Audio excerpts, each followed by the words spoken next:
Assalamualaikum warahmatullahi wabarakatuh. Halo semuanya, selamat malam. Kembali lagi bersama kita yaitu mahasiswa Komunikasi Penyiaran Islam, Fakultas Dakwah dan Komunikasi UIN Wali Songo, Semarang.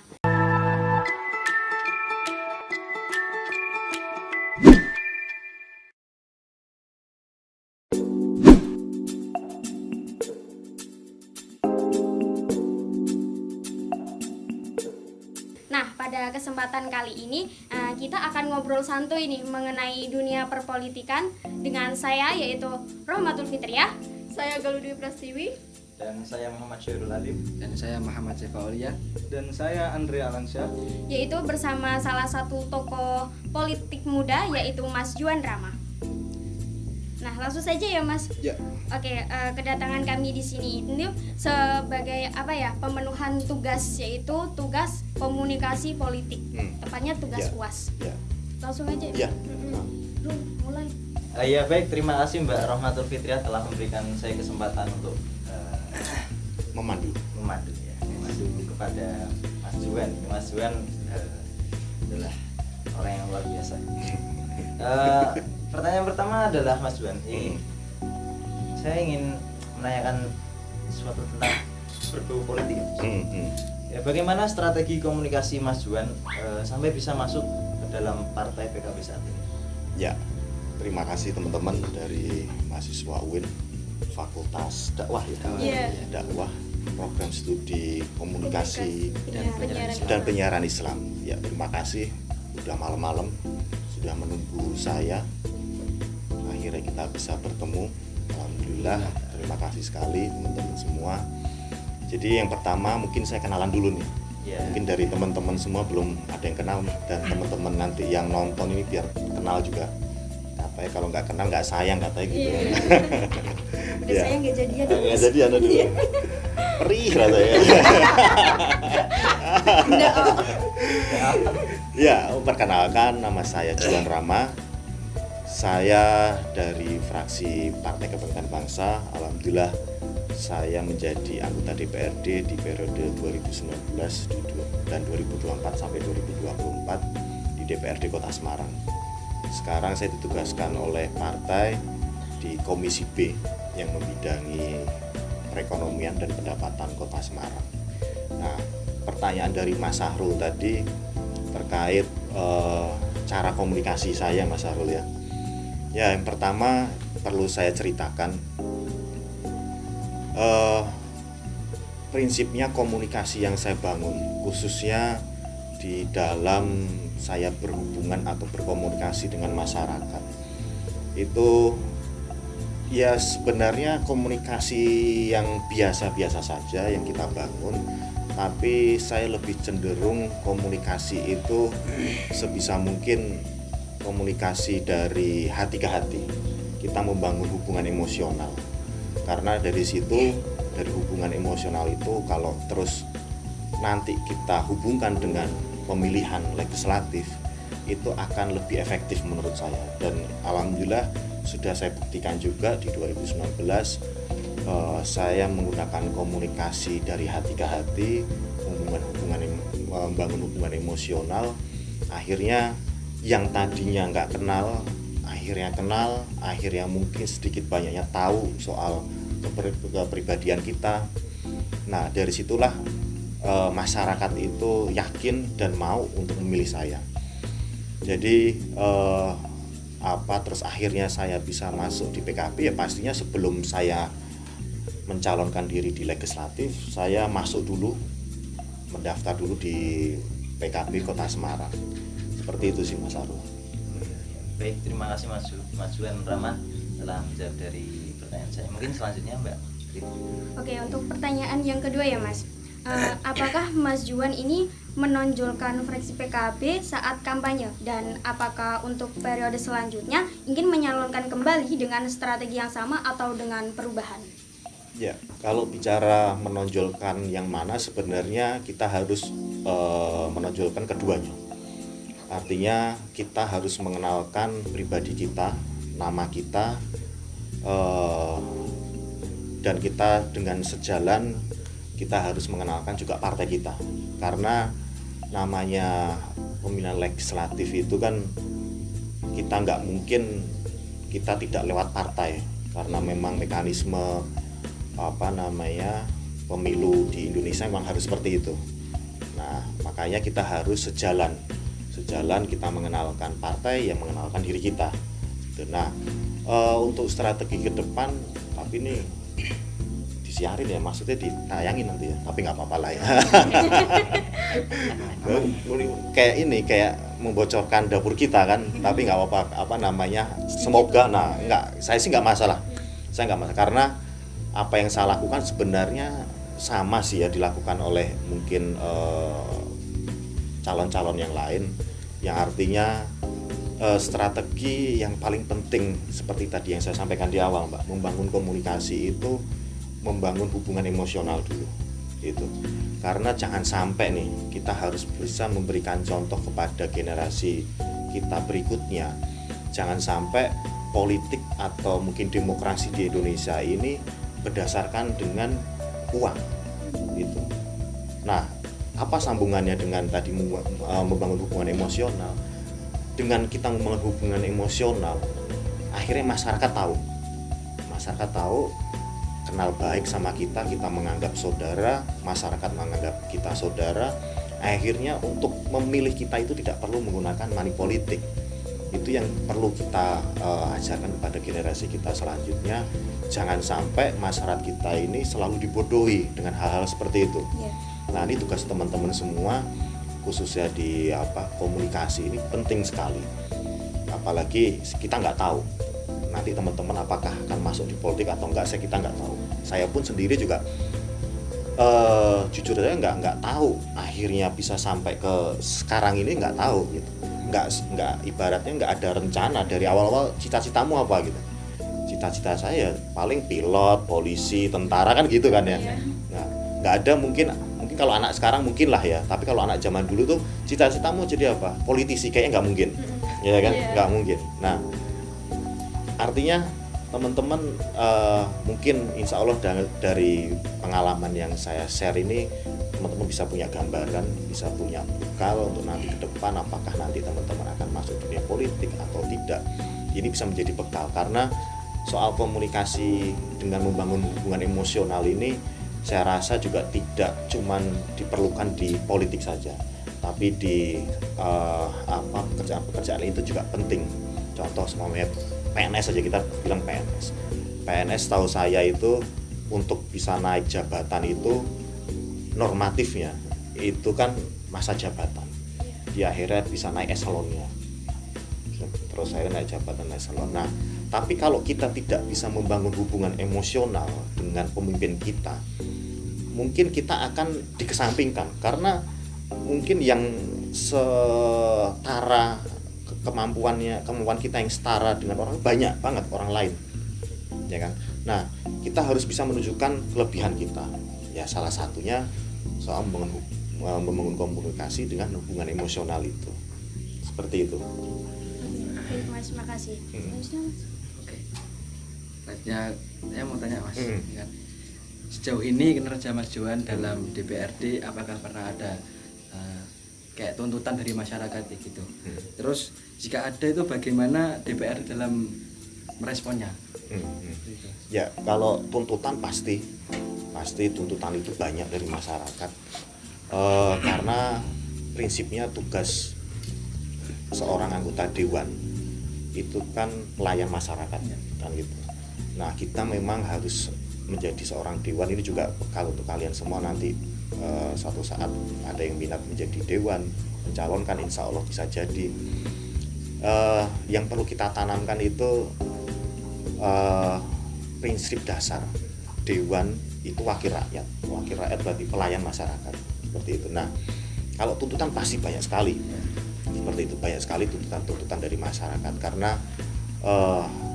khususnya di kota Semarang ini masih banyak masyarakat yang masih perlu kita bantu di semua aspek, mulai kesehatan, pendidikan, pembangunan, segala macam lah, seperti itu. Jadi kalau tuntutan masyarakat pasti banyak. Nah, untuk kita merespon ke masyarakat, itu pastinya pertama kita kasih pemahaman tugas fungsi dari dan wewenang anggota dewan itu sejauh mana. Karena perlu dibedakan antara anggota dewan atau legislatif dengan PNS atau kita biasa sebut eksekutif gitu. Apalagi namanya kepala daerah juga namanya eksekutif, ya kan, pimpinan dari PNS seperti itu, pemerintahan di daerah tersebut. Nah, legislatif itu tugas fungsinya pertama pengawasan atau controlling, yang kedua budgeting atau penganggaran. Nah, yang ketiga itu controlling legislasi.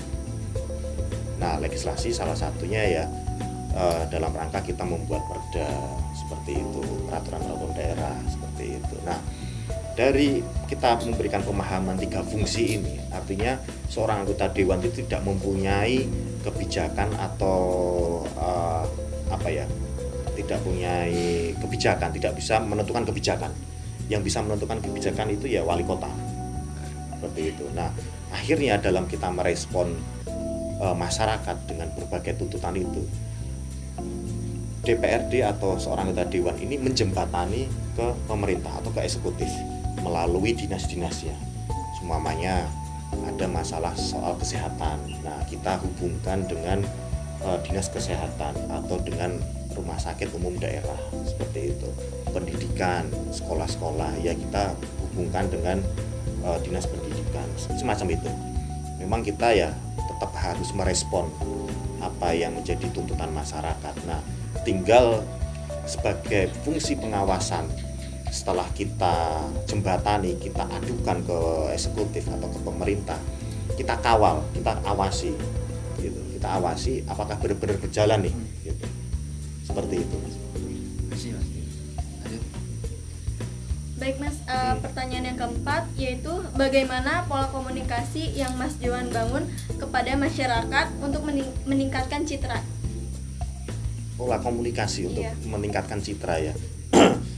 Pertama pastinya pertama kita sering turun ke bawah, kita nyambangi ke konstituen, ke masyarakat seperti itu. Yang kedua, di zaman digitalisasi sekarang ini kan sebenarnya dibilang kita dimudahkan, pasti dimudahkan, tapi di sisi lain juga kalau kita tidak bisa memanfaatkan dengan baik era digital sekarang ini, itu juga bisa menjadi sebuah ancaman. Jadi salah satu yang saya manfaatkan di era sekarang ini ya lewat media sosial gitu. Walaupun memang di media sosial kita tidak bisa komunikasi langsung 2 arah gitu. Tapi paling tidak komunikasi di dalam media sosial ini minimal kita bisa memberitahukan, kita bisa mengkabarkan ke masyarakat yang mungkin jangkauannya kita jauh, kita tidak bisa jangkau masyarakat tersebut. Nah, dengan lewat media sosial ini kita bisa sosialisasikan, kita beritahukan ke masyarakat, ini loh kerjaku gitu, ini kerja kita seperti ini. Jadi akhirnya masyarakat paham, karena memang saya pribadi saya tidak mau akhirnya masyarakat itu menganggap saya sebagai anggota dewan sudah jadi terus lupa sama masyarakat seperti itu. Nah, akhirnya ya minimal karena badan saya cuma satu nih cuma satu. Saya mungkin kalau bisa seperti amuba yang membelah diri enak kan gitu. Oh, Naruto ya. Shinojutsu. Nggak tahu tuh saya. Nah, itu enak kan gitu. Membelah diri kayak tadi lah, kayak hari ini membelah diri sini satu, sana satu kan gitu. Kian santai. Tapi karena keterbatasan saya, akhirnya ya salah satu caranya lewat media sosial. Dan tadi yang pertama pastinya saya harus rajin turun ke bawah seperti itu, Mbak. Terima Mas. Selanjutnya Mas Johan, saya ingin bertanya kepada Mas Johan. Ada 2 pertanyaan. Yang pertama, mohon maaf ya Mas, ini kan mahasiswa kan masih banyak berpikir nggak mau terjun ke politik itu nggak baik, politik itu jahat, seperti ini seperti itu lah gitu lah. Nah, menurut Mas Johan itu bagaimana sih upaya atau saran tuh agar mahasiswa bisa aktif dan terjun ke dalam dunia perpolitikan? baik. Ya. Yang baik. Ya, Kemudian- sama satu dulu. Oh iya, satu. satu dulu. Oke, siap Mas. Santai aja. Nggak boleh maruk kamu. Satu-satu. Jadi sering saya memberikan atau menjadi narasumber untuk ya usia-usia mahasiswa lah ya, soal motivasi lah, soal pandangan mahasiswa untuk terjun ke politik. Jadi saya sering menyampaikan kalau dibilang politik itu jahat, si jahat itu. Tapi politik dibilang baik. Karena politik itu kalau guru saya, pimpinan saya di partai saya, Gus Yusuf, itu ngajari saya politik itu kan siasah. Nah, tinggal akhirnya orang tersebut menggunakan siasah seperti apa. Gitu. Alhamdulillah sejauh ini dan saya selalu mengatakan kepada teman-teman mahasiswa itu, politik itu sebenarnya kalau kita buat baik bisa baik, tergantung kita.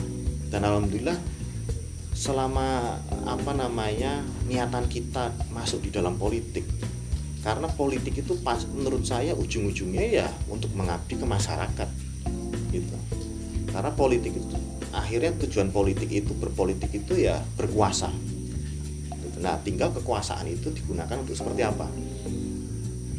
Nah, kembali lagi saya sering mengatakan kepada teman-teman mahasiswa itu untuk masuk ke politik itu sebenarnya saya waktu itu ngerasain Mas gitu. Makanya cita-cita saya waktu itu nggak mau jadi politisi gitu. Dan setahu saya juga politisi jahat lah, kotor lah, segala macam lah, nggak ada baiknya lah kan gitu. Tapi terus akhirnya saya banyak belajar pada senior saya, pimpinan saya, khususnya orang tua saya yang sudah pernah masuk ke politik. Sebenarnya kembali lagi dari kita. Seperti tadi yang saya sampaikan, harapan saya dengan kegiatan seperti ini saya terima kasih sekali karena saya bisa menularkan ilmu-ilmu politik yang menurut saya, walaupun saya nggak baca buku sih gitu ya, nggak baca buku karena ini teori, atas dasar teori pengalaman saya sendiri. Jadi seperti tadi yang saya sampaikan di awal, pertama soal membangun hubungan komunikasi emosional itu. Nah, itu juga salah satu solusi juga membuat politik itu tidak jahat, tidak kotor gitu. Kita memberikan pemahaman ke masyarakat, kita memberikan pemahaman jangan mau dibodohi dengan mungkin calon-calon legislatif, calon anggota dewan yang selalu mengandalkan uang, tapi terus akhirnya setelah jadi dia tidak kontribusi apa-apa, dia tidak terjun ke masyarakat, dia tidak membantu dengan masyarakat, walaupun itu terbatas, pasti manusia itu punya keterbatasan, tapi minimal sebenarnya masyarakat itu pengen disambangin, cuman say hello segala macam, itu udah seneng banget sebenarnya gitu. Nah, yang kedua juga kembali lagi ke diri kita, niatan kita gitu. Saya selalu menyampaikan, saya sebenarnya jadi laki-laki ini bisa dibilang sebenarnya sedikit melankolis karena apa-apa itu mesti pakai hati gitu. Katanya juga kalau di politik jangan pakai hati, tapi kalau menurut saya justru penting, karena hati itu jangan sempit di dalam mengartikan hati itu. Jadi kalau menurut saya hati itu luas gitu. Hati bukan cuman soal kita baper atau tidak, tapi hati ini kalau menurut orang Jawa ini kan Gusti bagus sing hati. Nah, berarti sebenarnya Gusti itu kalau menurut saya nyuwun sewu ya, Gusti itu ada di dalam diri kita masing-masing gitu. Nah, tinggal Gusti kita masing-masing ini kita akan menciptakan, kita akan cipto ke itu seperti apa. Apakah kita akan menciptakan jahat, ya keluarnya kan jahat. Kalau baik ya baik, seperti itu. Sama halnya di dalam politik, mungkin di dalam semua kegiatan pekerjaan juga sebisa mungkin saya pesan sama teman-teman semua dan yang nonton nantinya, setiap pekerjaan yang kalian lakukan itu harus didasari dari hati gitu. Dari hati yang baik, insya Allah keluarnya baik, perjalanan baik, dan yang paling penting insya Allah selalu diberikan selamat awal sampai akhir seperti itu. Nah lanjut. Kemudian ini pertanyaannya hampir sama yang pertama tadi. Kan Tapi perlu ditanyain nggak nih? Ya, mungkin udah Mas Juan jawab tapi saya nggak tahu juga penasaran. Iya. Kan kebanyakan masyarakat tuh berpikir dan merasakan itu politik itu kotor. Nah jadi gimana sih menurut Mas Juan itu pemikiran ini tuh bisa hilang dengan perubahan? Ya tadi benar tadi kata Mas juga sudah saya sedikit jelaskan juga. Maka dari itu pentingnya kita turun ke bawah, kita membangun hubungan emosional ke masyarakat. Karena kalau sudah terbangun hubungan emosional, terus kita memberikan penjelasan yang baik kepada masyarakat, pasti masyarakat akan gampang menerimanya, akan gampang memahaminya. Nah, itulah sebenarnya harapan saya ke depan itu, khususnya nggak usah jauh-jauh lah, di kota Semarang aja. Politisi-politisi kota Semarang, generasi kalian sampai penerusnya nanti, ini menjadi politisi yang memang punya tujuan dan niat yang baik seperti itu. Walaupun akhirnya akan kompetisi, kan seperti itu. Memang mekanisme seperti itu, harus kompetisi. Tapi akhirnya kompetisi ini kompetisi yang sehat.